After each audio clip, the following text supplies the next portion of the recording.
Hey there, welcome to today's video where we're going to tackle a common problem that many developers face.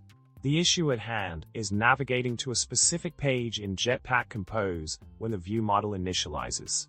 This can be quite tricky to achieve, but fret not, as I have a solution that might just do the trick. Let's dive into the solution that I have for you. The key here is to build a flow in your composable that listens to the state of your view model.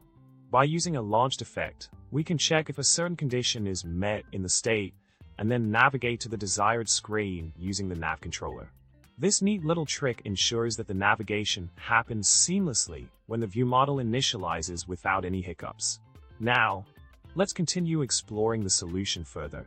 In your view model, you'll need to create a screen state that holds the information about whether the navigation action is complete or not. By updating the state and clearing it as needed, you can control when the navigation should occur. This structured approach ensures that your navigation logic is clean and straightforward, making it easier to manage in the long run. In summary, by implementing this thoughtful flow between your composable and view model, you can successfully navigate to a specific page when your view model initializes in Jetpack-Compose. It's all about syncing the state changes effectively and using the right tools at the right time. I hope you found this solution helpful for your navigation woes. Don't forget to subscribe, like, and leave a comment below with your thoughts. Thanks for watching, and happy coding!